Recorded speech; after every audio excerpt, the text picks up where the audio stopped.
kuasa hukum presiden, justru pertanyaannya menunjukkan dia tidak mengerti dengan apa yang dia atur. Jadi saudara, undang-undang akal-akalan cilaka ini bukan dibuat dengan sangat serius, tetapi dengan tergesa-gesa karena ada kepentingan kelompok pengusaha yang apa saja dia tuangkan di situ, sedangkan para pembuatnya justru tidak paham dengan apa yang dia atur.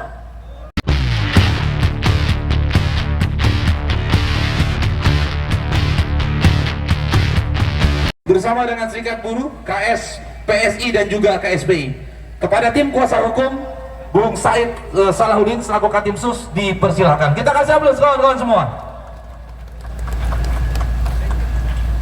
Bismillahirrahmanirrahim. Assalamualaikum warahmatullahi wabarakatuh. Waalaikumsalam. Salam sejahtera untuk kita semua.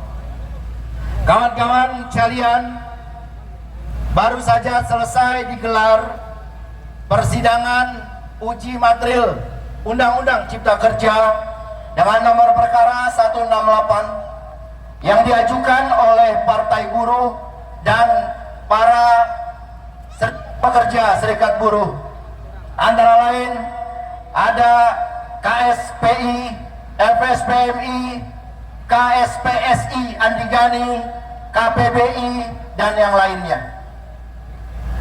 Persidangan hari ini digelar untuk mendengarkan keterangan ahli dalam rangka memperkuat dalil dan argumentasi yang diajukan oleh kuasa hukum, di mana saya menjadi koordinator kuasa hukum di dalam perkara ini. Ahli yang kita hadirkan adalah Dr. Amalinda, lulusan Belanda, dosen di Universitas Gadjah Mada. Orang yang juga concern meneliti isu-isu perburuhan. Alhamdulillah, penyampaian keterangan ahli kita hari ini memantik banyak pertanyaan dari Mahkamah Konstitusi, yang itu artinya menandakan mahkamah setidak-tidaknya menunjukkan adanya interest untuk menyelesaikan perkara ini sesuai dengan permohonan para pemohon. Dalam perkara hari yang dipersidangkan hari ini, apa yang disampaikan oleh keterangan ahli kita cukup membuka satu cakrawala baru dalam bidang perburuhan.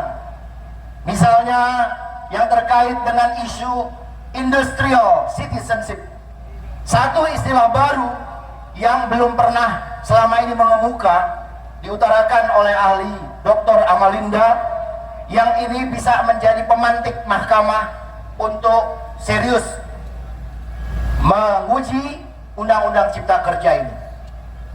Pada persidangan berikutnya kita akan menghadirkan juga ahli lain di bidang hukum ketenagakerjaan atau hukum tata negara dan 4 orang saksi yang bisa memperkuat dalil dan argumentasi dari para pemohon. Persidangan hari ini menunjukkan bahwa pihak pembentuk undang-undang yang berawal dari Perpu Undang-Undang Cipta Kerja, yaitu pihak pemerintah, justru adalah pihak yang tidak mengerti tentang apa yang dia atur dalam undang-undang ini. Dalam persidangan, kuasa hukum presiden coba mengkritik atau mengoreksi, lebih tepatnya, apa yang disampaikan oleh ahli. Seolah-olah kuasa hukum presiden menganggap bahwa ahli tidak memahami tentang apa yang kita gugat di Mahkamah Konstitusi. Padahal ketika muncul pertanyaan dari kuasa hukum presiden, justru pertanyaannya menunjukkan dia tidak mengerti dengan apa yang dia atur. Jadi saudara, undang-undang akal-akalan cilaka ini bukan dibuat dengan sangat serius, tetapi dengan tergesa-gesa karena ada kepentingan kelompok pengusaha yang apa saja dia tuangkan di situ, sedangkan para pembuatnya justru tidak paham dengan apa yang dia atur. Antara lain misalnya ketika ditanyakan, Saudara Ali, Anda tadi mengatakan bahwa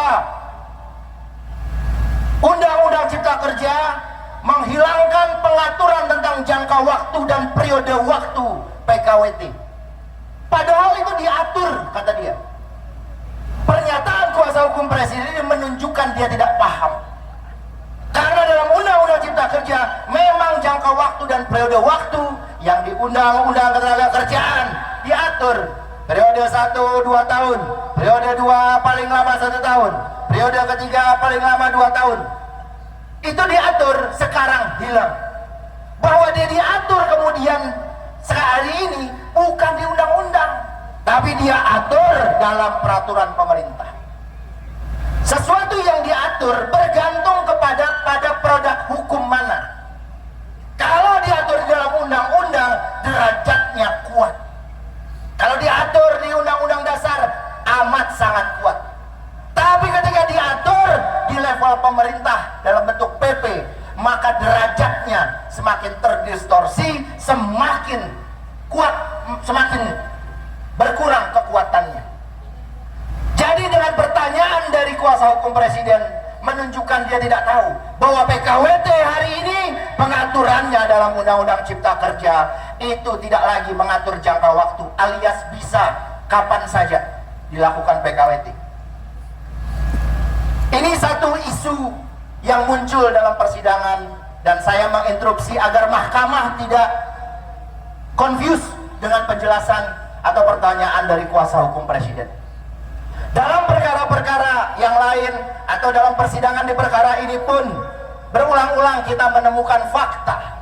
Kuasa hukum presiden, pemerintah, termasuk dari DPR, dia tidak mengerti tentang apa yang dia atur. Yang dia mengerti hanya bagaimana kelompok pengusaha semakin kaya dan buruh semakin miskin, saudara. Inilah yang kita lawan. Mohon dukungan kawan-kawan untuk tetap kita konsisten menggelar aksi pada persidangan-persidangan berikutnya yang sudah diagendakan setidaknya pada tanggal 17 Juli 2024 untuk perkara yang sama. Dan ada satu perkara lain yang diajukan oleh Partai Buruh, yaitu tentang pengujian Undang-Undang Pilkada, di mana suara sah yang didapatkan Partai Buruh tidak bisa digunakan ketika dia tidak dapat kursi untuk mengusung pasangan calon. Ini sedang kita juga uji dan akan digelar persidangannya tanggal 8. Hari apa tuh 8? Kamis kalau nggak salah ya. Tanggal 8 ada persidangan untuk perkara 60 Undang-Undang Pilkada, di mana kita ingin Partai Buruh juga diberikan hak untuk mengusung pasangan calon dalam rangka dalam penetapan upah dan kebijakan di bidang perburuhan, pertanian dan sebagainya. Para kepala daerah tidak bisa dengan seenaknya bikin program yang hanya menguntungkan kelompok pengusaha. Kita ingin Partai Buruh juga bisa ikut mengusung agar kita bisa menitipkan program untuk keberpihakan para kepala daerah terpilih nanti dalam isu perburuhan, pertanian dan sebagainya. Saya kira itu yang dapat saya sampaikan. Terima kasih. Assalamualaikum warahmatullahi wabarakatuh.